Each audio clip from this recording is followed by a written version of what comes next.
Good morning, I'm Jeff Lyons. Here we are, 10 o'clock Sunday morning in the midst of one of our bigger winter storms here in the last many years. A record setter already for yesterday, and today remains to be seen.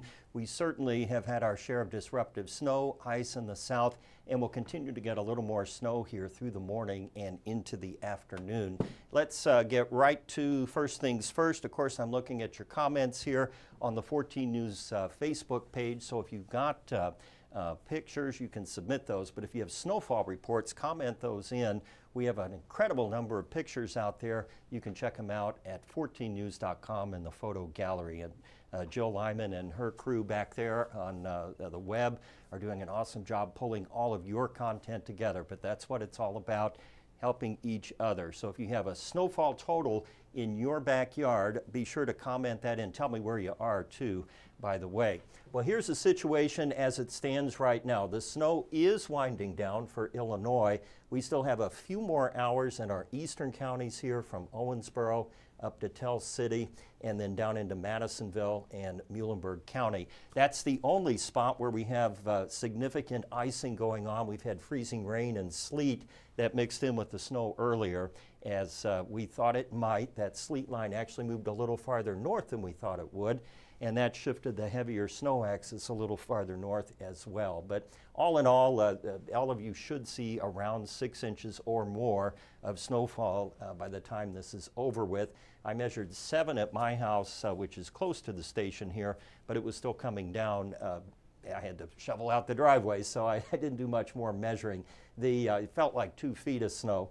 The big picture right now on the composite, you can see that the main part of the storm continues to track to the east.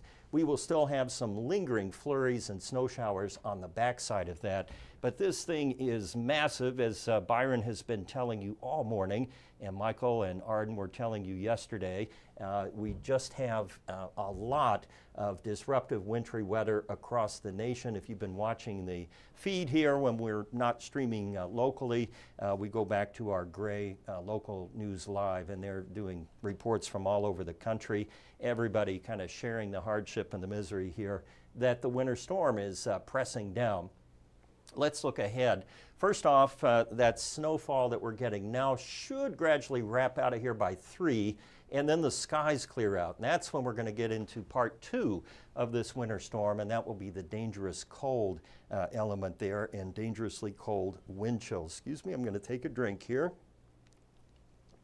And we've had for several days now that outlook for extreme cold across the tri-state, which we'll get into in just a minute. By Tuesday, Wednesday, we're still dealing with some clouds and dry conditions out there, but no more accumulating snow.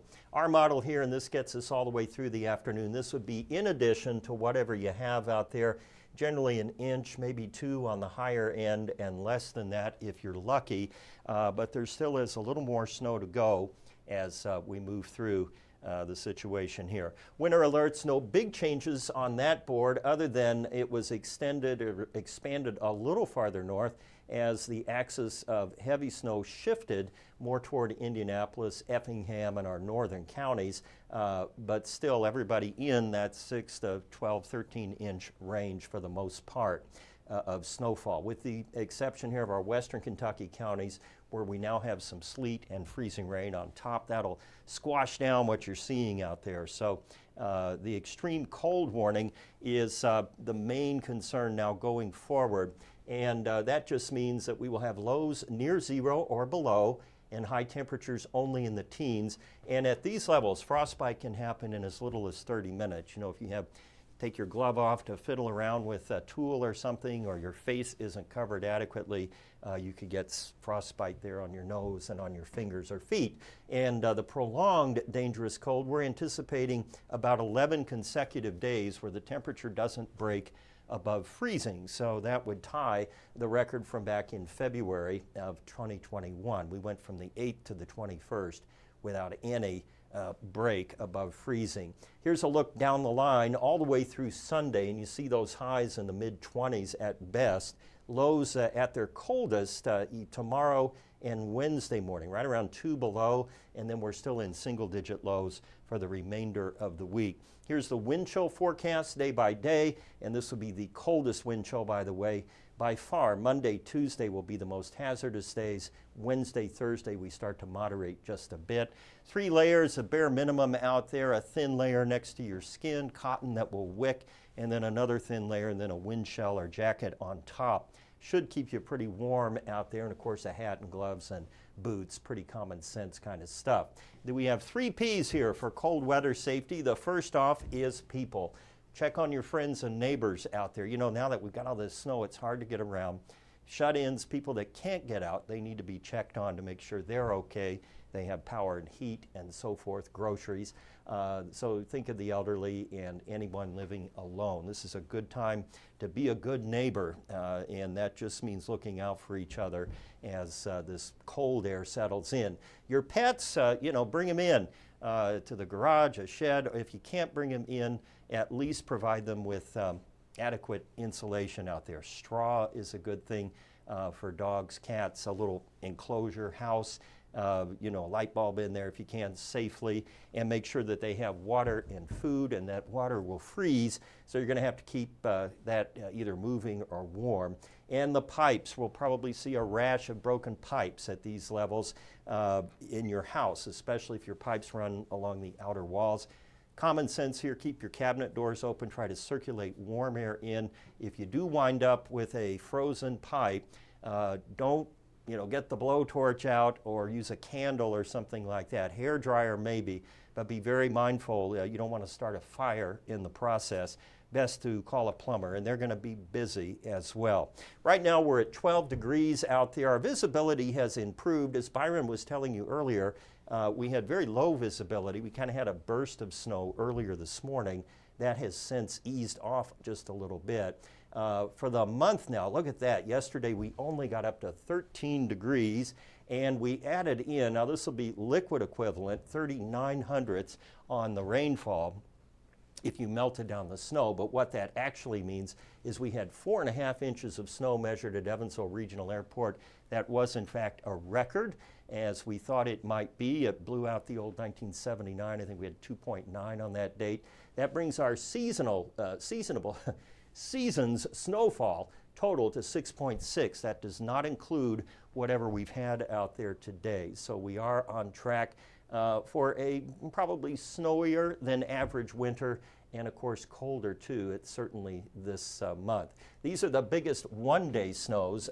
Don't know if we will get into this category or not. Today, of course, the measure starts at midnight and runs now today until the conclusion. It's conceivable we would be in that 7 to 8 inch range at Evansville Regional Airport. We're not going to knock off 2004 there, but this will be one of those snows to remember out there. The frequency, by the way, of an 8+ inch snowfall is about every 32 years. They are very infrequent, but 6+ inches about every 7.5, and a 4-inch snowfall about every 3 years. These were the records, 2.3 for yesterday, and today it's 4.2 inches. I think we probably knocked that one out of the park as well. Again, the overall picture, the main axis of the storm continues to move east. Notice here we have Atlanta in the crosshairs, Nashville, even Chicago up there at O'Hare. Lots of flight disruptions and cancellations because of this storm, all the way back to Dallas. And now it's moving into the eastern part of the country, the northeast. So you're looking at Washington, New York, Boston, with continued disruptions there. Hour by hour on the big scale, showing clearing here, or at least snow moving out tonight, and then clearing skies as we get into tomorrow. We will have a few clouds coming through. I did look down the line here, and I will show you, at least by the GFS model, we're not expecting any more nonsense here this week until maybe very late. Now this is all the way back to next Monday, so I take that with a grain of salt, but I did want to just show you that we should stay mainly dry and quiet for the remainder of the week. We should get down to 0 tonight, still a few lingering flurries out there, only up to 11 tomorrow, and the wind chill could run into that dangerous category, 12 to 17 below. Winds will be coming out of the northwest at 5 to 10. Byron extended the alert days into Wednesday, and I agree with this dangerous cold in here. That's what we are concerned with as we move ahead. So longer range, you're probably wondering how long till spring. I don't even know if the groundhog's going to come out and make a prediction if it's going to be like this, but the temperature outlook through the 8th of February is still well below normal, and actually we dry out again. You know, leading up to this, we've had drought conditions out there. I usually show pet pics. I don't think we'll do that right now, and of course hopefully you've prepared for the storm. I did want to show you, we have a live feed coming off of our interceptor here, and I'm going to ask Tyler to come in here and punch that up for me. I didn't see him back there. All right, well, we'll try to get that in for you here in just a couple of seconds. I don't see it as a source on my switcher right now, but anyway, if somebody back there from news can come in and help me punch that up, I would appreciate it. And while we're doing that, we will check out your comments here on Facebook. Again, I'm looking at the 14 News Facebook page and your comments. So we will kick in here, and I will tell you just from driving here to work, and I only have to drive a couple of miles, not even that, it was pretty difficult. I was in a Toyota minivan, and we had about 6 to 7 inches. I could feel it rubbing on the bottom, of the vehicle. There were plows out trying to get through. Here on the west side, it's hilly. I actually had to follow the plow going that way. He had to back down the hill. He couldn't make it. And then, of course, I couldn't get up the hill here at the station. So a little hike, a little aerobic, adding steps there this morning. All right, let's see what we have. Somebody likes my suit. Well, bless your heart. I've been wearing the same one for 3 days, but it'll be at the cleaners next week. Do we know if the city buses are running? That's an excellent question, Mariah Bullington. And the short answer is I don't know that. Our news department will find out. My advice would be to check the Mets website if you're talking Evansville and see what their situation is. All right. Let's see, how much more snow do I think we'll get today? As I said, probably another couple of inches, if that, on top of whatever you've, gotten so far. Let's see, how much snow did Owensboro get? That's a great question. I believe in the neighborhood of 5 to 7 inches. I do know that Davis County was right on the border. I was watching the radar last night, and as that sleet moved up, so like Utica could have significantly less snowfall than, say, up there by Maceo or up in the northern end of the county. I'm going to go ahead and I'll put the radar back here behind me. I think that'd be the most useful thing to have. Hopefully we'll get that in there. Let's see. Are we under a state of emergency? I believe Indiana is, and News will have more information on that. You can go to 14news.com, by the way, for that kind of question, and that will be on there. Joe Lyman and our web staff, internet staff, if you will, are working diligently back there to get all this stuff posted, including your pictures, so you can check out that photo gallery that they have there too. 8 inches on Reese Avenue. That's Greg Davis. Okay. I'm on the west side. That should be, is it Rice or Reese? You tell me. I've always heard Reese Tire, but, we go back and forth, Gable Goble.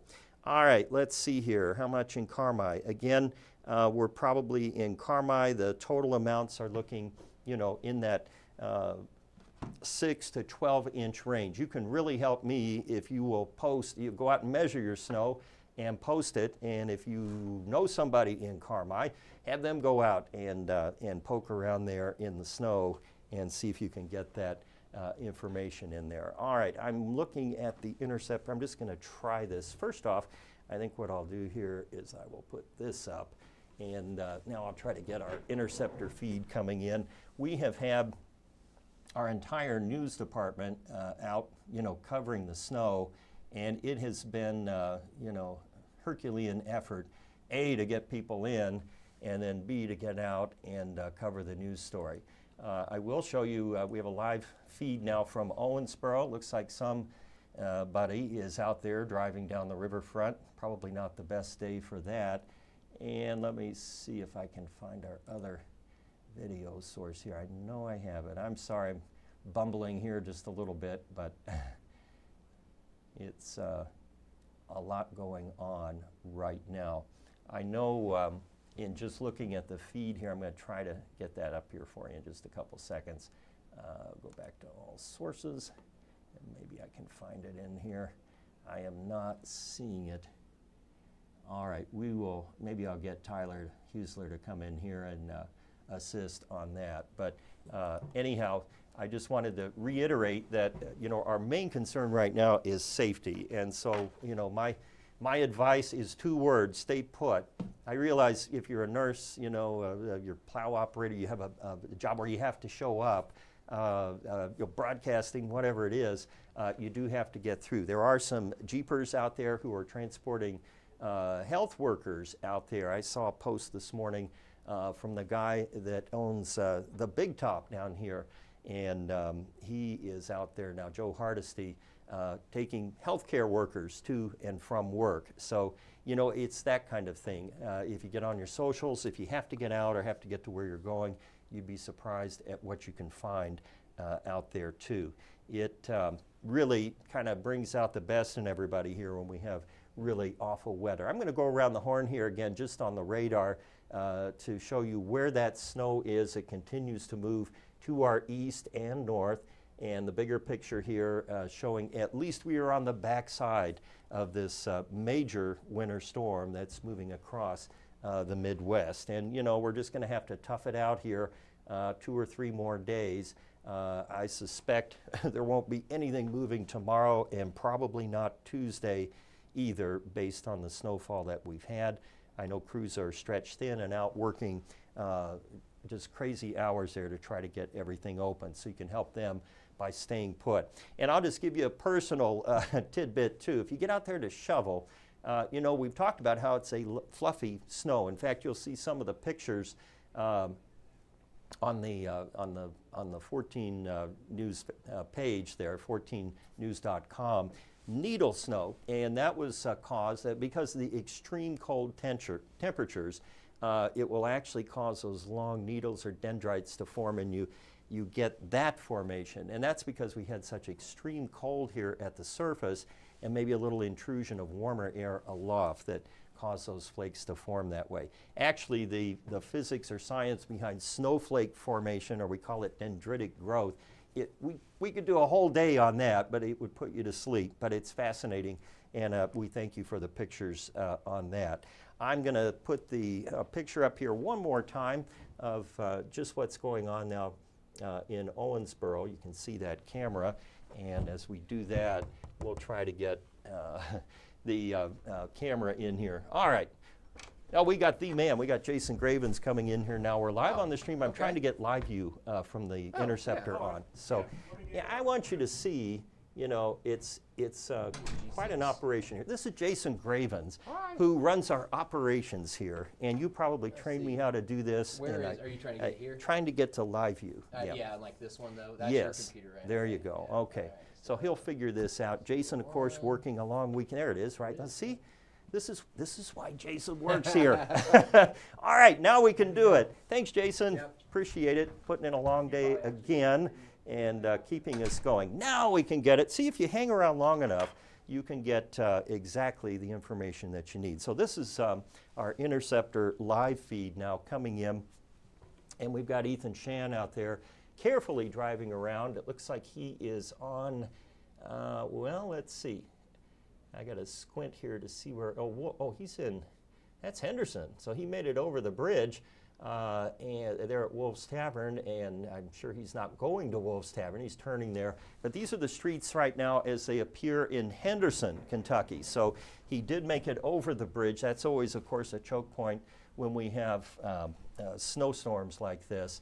And, we have to deal with that, trying to get across the river. And as you look at downtown Henderson now, it looks like he's at Main and Elm. Or at least crossing Elm Street here. I'll be able to tell in just a minute. And you can see crews are trying to move that snow out. You know, even though it's light and fluffy, as I was saying earlier, it is heavy because there's a large amount of it. So you got to kind of pace yourself if you're going to get out there and shovel, and it will take you about twice as long as you think it will. So and at these cold temperatures, your body is stressed a little more. So, you know, shovel a little bit, take a break, shovel a little bit, take a break, or as I like to say, get some kid in the neighborhood to do it. You don't see that anymore, kids running around with a shovel, but I bet folks would pay top dollar for that. Again, we're looking at our live feed now. Ethan Chan driving around downtown Henderson to show you exactly what we're doing. Okay, so there's the jail and the police department. So now he's on Main coming down by the courthouse there. Christmas decorations still up. I think they were shooting a movie. Too bad they're not doing that today. That snow would really set that off over there. So anyway, that is our live picture right now from the Interceptor, and thanks to Ethan Chan working double long hours as well. So we'll come back here now, and one more look at the radar here, and then I'm going to let you go with another update then at noon, and I'll kind of get my ducks in a row with some other information. I really would appreciate your snowfall totals, so please send those over.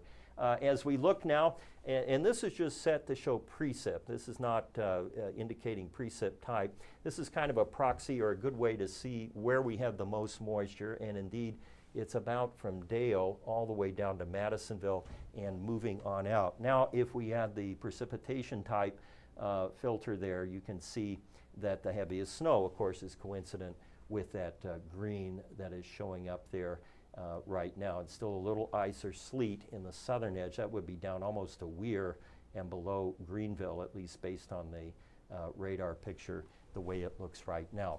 Please stay safe out there, and don't do anything crazy. Don't be a jackwagon, right? Just, you know, stay put if you can, and if not, take it easy, and give kudos to these crews that are trying to clear things off for you.